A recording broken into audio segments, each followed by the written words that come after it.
everybody, how you doing? Well, that's good. Welcome to PHLY Flyers pregame presented by Bet365. My name is Bill Madden. I'm your director of fun and games for the evening. Joining me live in the Xfinity mobile studio, it is Philly's #1 hockey beat writer, Charlie O'Connor. What's going on, Chuck? Long time no see. It's been a while, one might say. What time did you finish writing last night? Or About morning, I suppose. a little bit before 3 a.m. All right, I estimated 4, so you came out way ahead, Charlie. Good for you. I'm proud of you. Last night was an absolutely wild game between the Flyers and Blues, and we are looking for an encore performance. Maybe a regulation result would be okay. I'd be fine with that. That would be great. Like, I'm really thinking about betting overtime again. I don't think I put it in my bets, but it's like, why not just do it every single game? Because it just feels like at a certain point, there's going to have to be a 60-minute game. So maybe that's tonight. But a really, really fun one, a really stupid one last night, quite honestly. Flyers win 6-5 in a shootout. Huge night for Tippett, huge night for Zegras. And we will see what they can do against a considerably better Dallas Stars team tonight, Charlie. Yeah, and I mentioned this on Twitter because I want to set expectations for this game. Now, look, if the Flyers lose, people are going to be mad because you're fans and you're going to be mad. You want to see the team win. But there's a term that our guys at the PHLY Sixers show use a lot. It's more of a basketball term than a hockey term, even though it very much applies hockey too. It's the idea of a scheduled loss. And this is about as scheduled loss as you're going to get. Number one, the Flyers are playing a very good team in the Stars. They've won 4 straight games. They're a clear-cut cup contender. One of the, I would say, like 4, 5, 6 best teams in the league on paper. So that's number one. But number two, there's also the schedule. The Flyers played last night. And not only did they play last night, they traveled. Now, it's not like St. Louis and Dallas are like across the country apart, but they had to hop on a plane and get in late and didn't get a great night's sleep. And they played last night. So they're in the second game of back-to-back. Usually there's some drop-offs just because of general fatigue or bumps and bruises or whatever. And the Stars did not play last night. So that's the big thing. If you have two teams that are both in the second game of a back-to-back, it's generally not that big of an advantage. But when you have a game where one team played the night before, one team didn't, and the team that played the night before also was traveling, generally speaking, you're behind the proverbial 8 ball. So the Flyers, well, look, it's hockey. Crazy stuff happens. Maybe Dan Vladar just stands on his head. The Flyers are justifiably a big underdog, even disregarding the fact that the Stars are just better on paper. Yeah, they've the schedule's been weird lately. They play a Wednesday, Friday, Saturday this week. There's a bunch of travel in there. The Stars, I think on Thursday, beat the Habs in Montreal 7-0, and then they've just been home since then. So we'll see how this one goes, but it's definitely a better team. It is definitely a tougher spot for the Flyers tonight. But it will be Dan Vladar, the Flyers' #1 goalie, getting the chance to be the one who steals this thing, perhaps, and gets his team the sweep of the back-to-back road trip, Charlie. And as far as I can tell, this is the only lineup change we know of. This is the obvious one. You don't play your goalies back-to-back. Right. It's clearly Vladar. I do think the Flyers did put it on Twitter like, oh, yeah, it's actually announced that it's Vladar. I have not seen if Grebenkin is coming in yet. Have you seen that? So I believe Jackie, who I think is the only writer there. Bill Meltzer might be there too, because I know his family lives in Dallas, so he might have went down there just to visit in addition to covering the game. But I believe Jackie tweeted out that Talk had said Grebenkin had a good chance of playing, but there are some guys who are banged up, so there are some game time decisions that need to be played out, and that may affect it. But he said that Grebenkin is in a rotation functionally, so seems like there's a decent chance Grebenkin comes in for Delorier, but the door is still open for the possibility of going right back to the Delorier as the 13th forward thing. We talked about this last night. Charlie. The idea that it is a back-to-back, and maybe Tocchet has this idea of you play, then you come out and watch, we go over film, and then you get back in and show us what you've learned. Like, that's kind of how he likes to develop guys who aren't, oh yeah, he's an NHLer, like those sorts of players, guys who've established themselves. And this just feels like a spot you would want Grebenkin in. I know it's not as if the coach has trusted him with a ton of ice time either, but in this back-to-back situation, I feel like you'd kind of want to play the fourth line a little more, and it feels a safer bet to play a fourth line more that doesn't feature Nick Deslauriers. Yeah, I just from my perspective, and look, like I would generally speaking play Gurbankin almost every night. Maybe give him a couple nights off here and there just to reset if he has a bad game or something. But I'd have him in there pretty much every game. But to me, this is a game where I would especially want him in for a game like this because maybe if you're playing against a team like the Blues, you could be like, well, we're probably the better team. Do I really want to put a high variance player in Gurbankin who, yeah, probably a better chance of scoring, probably also a better chance that he's going to completely blow a coverage and lead to, a 3-on-1 going the other way or something. Gurbankin is a higher variance player when you're playing a team that is a dramatic favorite against you. Hey, why not throw the guy in there who might have a better chance than Nick Deslauriers to dramatically change the game by scoring a goal or two? Yeah, absolutely. Okay, so here's the tweet from Jackie Spiegel. I just found it. It's quoting Rick Tocchet.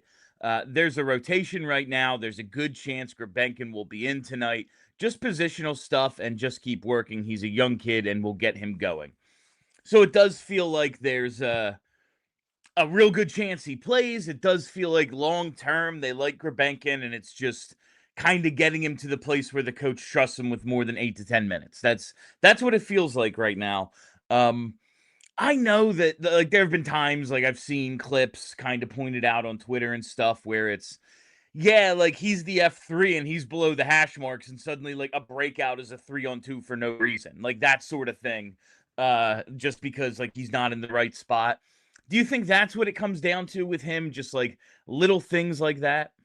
Yeah, I mean, I'll even go so far as to say I don't think it's little things. I think if it was little things, they'd probably be more willing to put him out there. It's that when he makes mistakes, they tend to be pretty glaring ones. And they might not even be glaring in the sense of, a turnover like Trevor Zegras had. I'm talking about system things where they have something they're doing with regards to the forecheck, with regards to where their placement in the neutral zone is, with regards to their offensive zone play. And Gurbankin just completely not disregards it. Like, I don't think it's willful, but just kind of forgets, or it just like he ends up in completely the wrong spot. And that might not be something that fans are going to even pick up, or if they pick up, they may not think it's that big of a deal, but a coach is going to be like, ugh, I don't trust this guy because, 1 out of every 8 shifts, he does something that just is completely off schedule.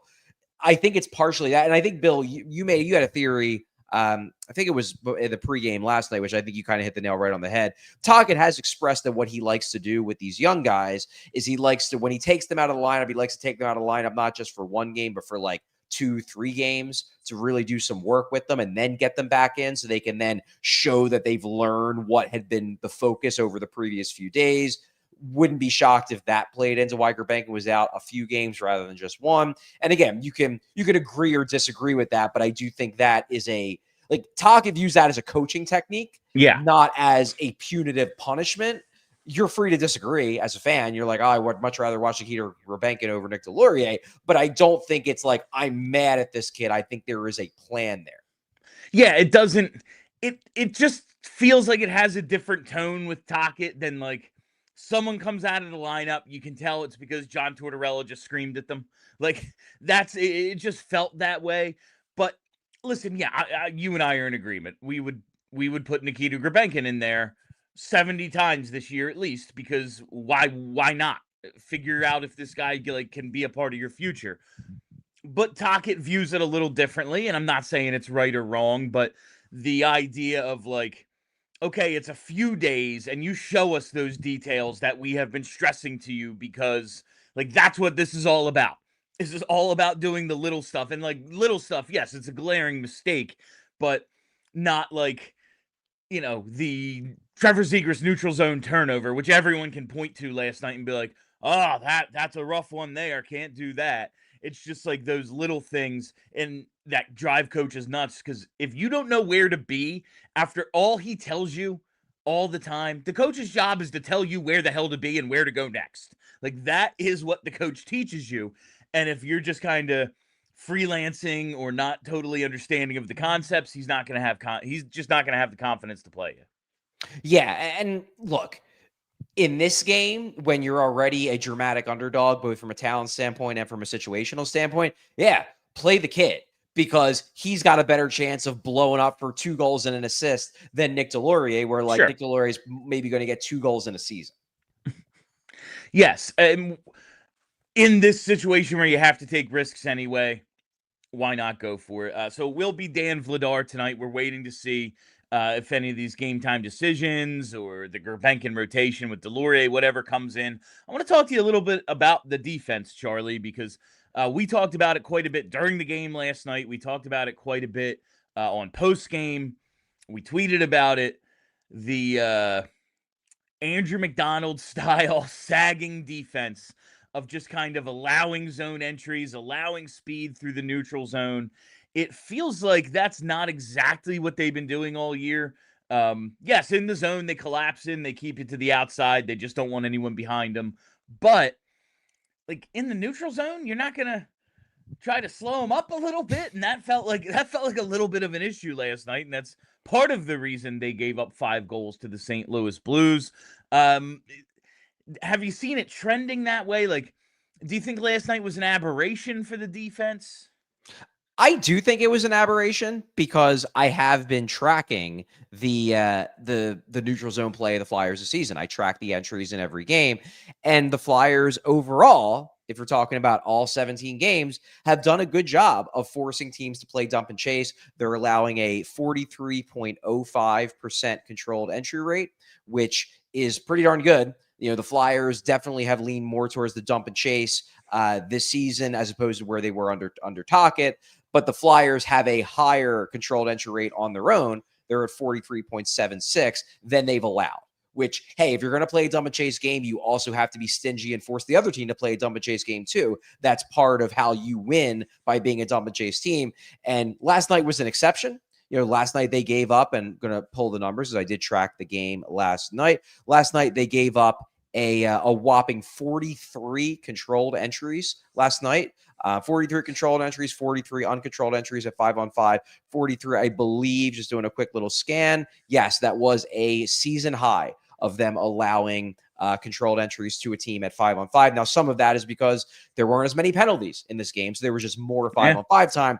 But I think all it really takes is for you to watch the game, and you could tell the Flyers are giving up way too much space in the neutral zone. Their gaps weren't good. They were backing up too much. They were playing too passive. And because that hasn't been a recurring issue for this team, I have to believe that that was something that Tocchet probably emphasized heavily in the video sessions this morning, and probably even his pregame speech. Like, look, St. Louis, they have some good players and Robert Thomas and Jordan Kyrou. But if you give space to Mikko Rantanen and Wyatt Johnston and Jason Robertson, like they are going to absolutely kill you. So you can't do that again, or else we're going to lose this game 6-0.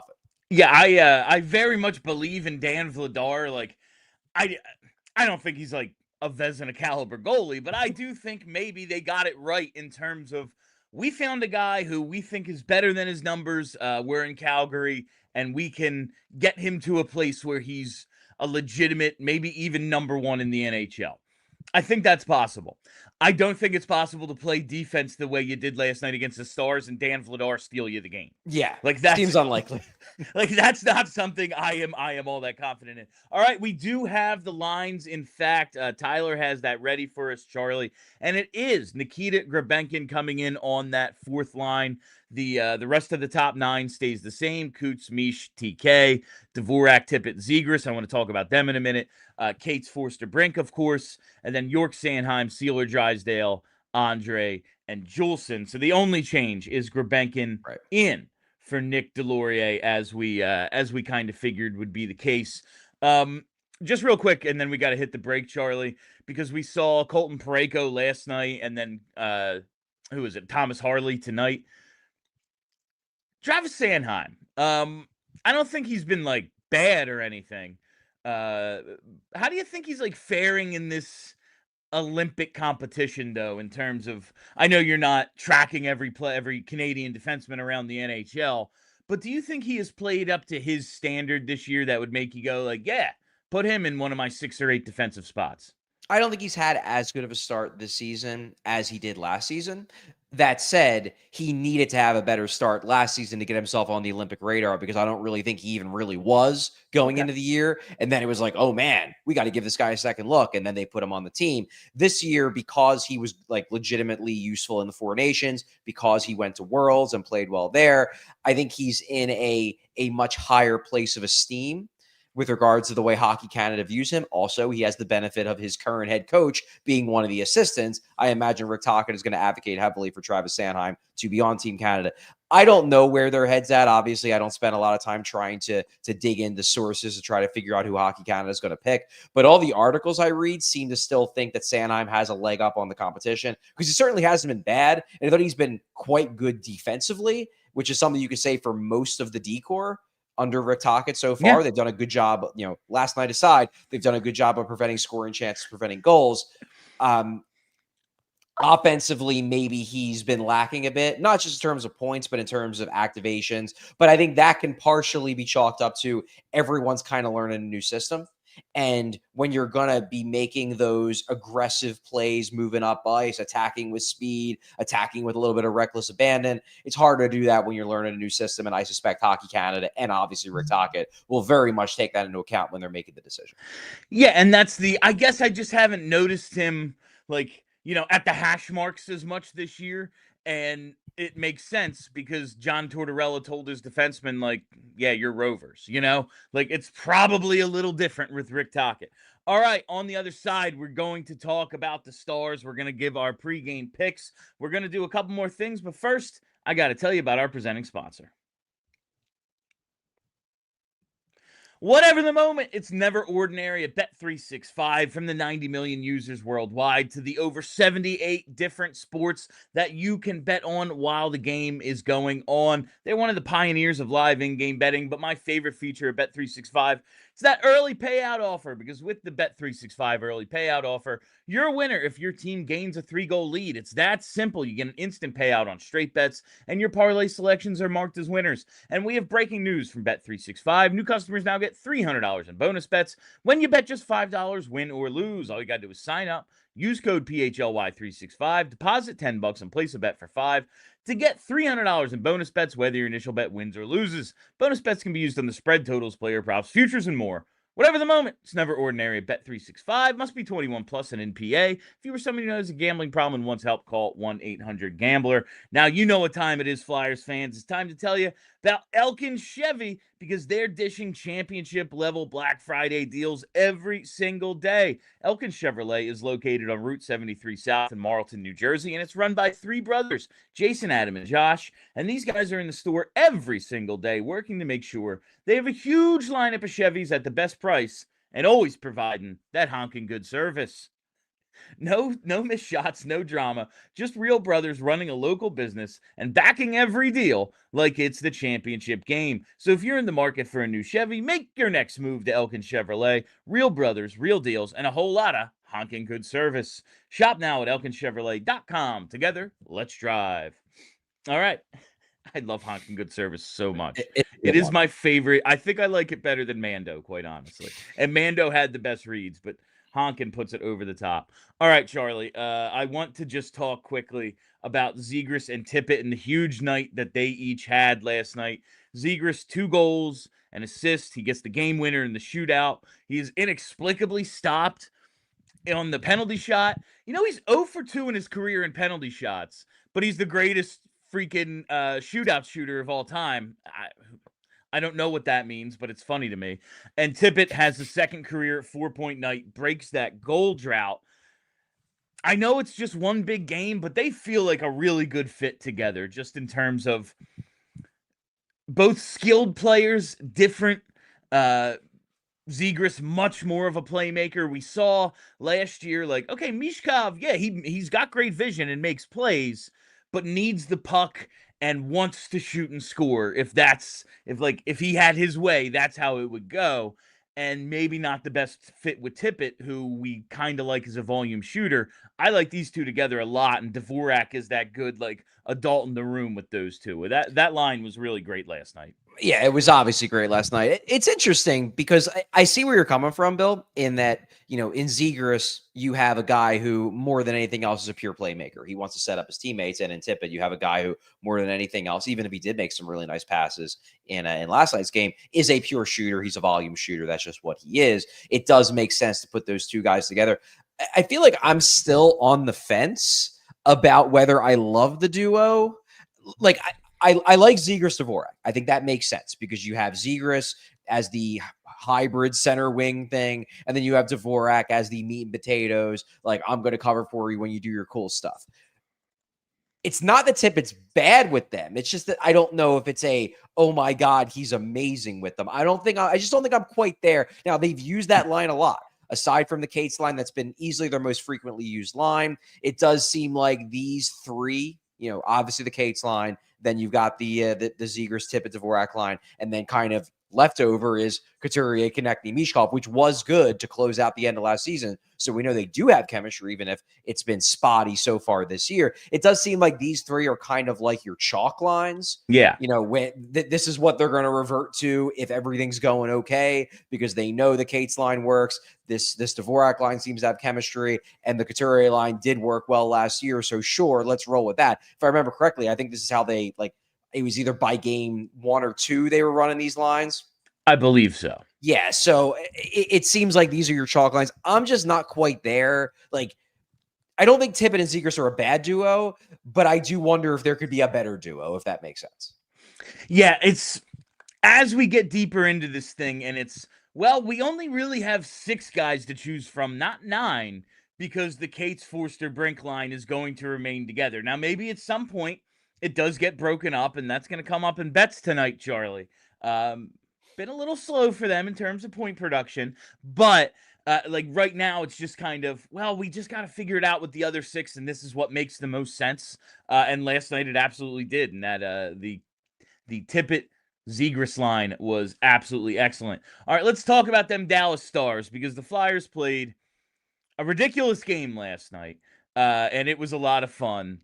It was great to see them score the 5 goals, win in the shootout, but a little bit different of a challenge tonight, and it starts in net, Charlie. It's Jake Oettinger against Dan Vladar, and just as a little visual representation of what we're talking about here. Jake Oettinger not having an elite season, but still 30 points better in save percentage, 10 goals better in goal save above expected. This is a different challenge than the Blues were last night. Yeah, and this actually, it's a good visual representation of something that I'm just not sure a lot of fans have recalibrated their hockey brains to realize. Like, you look at that, Jake Ottinger's save percentage, 896 so far this year.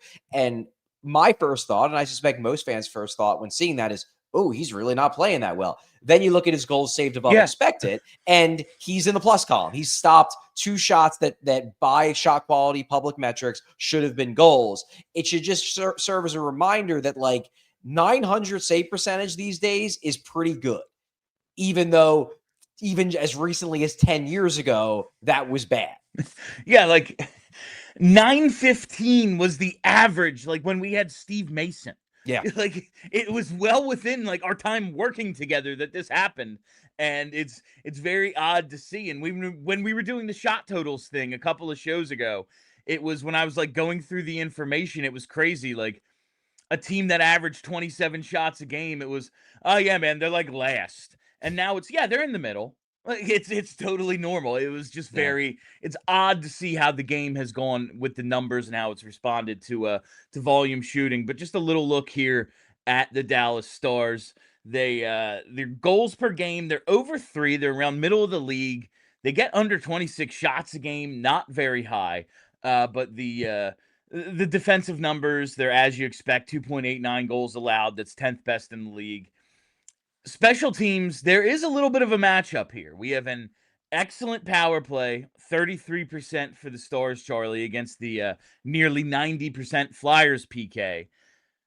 But that penalty kill, 75% for Dallas, that can be got for even this I guess new and improved Flyers power play operating at a blistering 20%.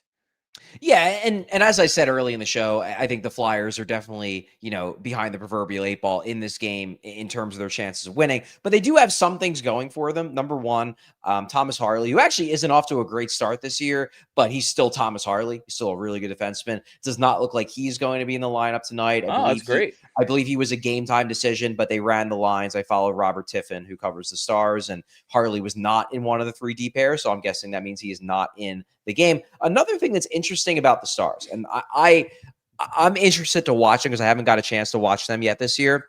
They've long been, during this run of relevancy for them, they've long been a really good 5-on-5 team in terms of driving play, in terms of shot differential, in terms of chance differential.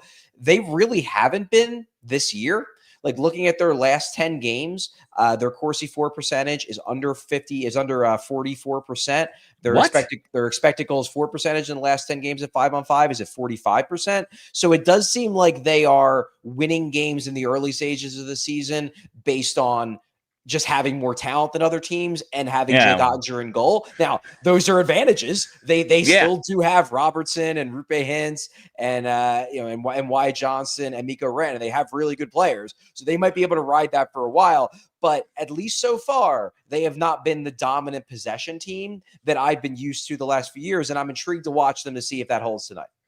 The Stars have long annoyed me for their talent, and if you look at the 2017 draft, man, it's like, oh, we could have been them. What could have been? It easily could have been us. Like contenders for the last decade versus whatever the hell the Flyers have been. Like a couple of picks here and there. It's crazy.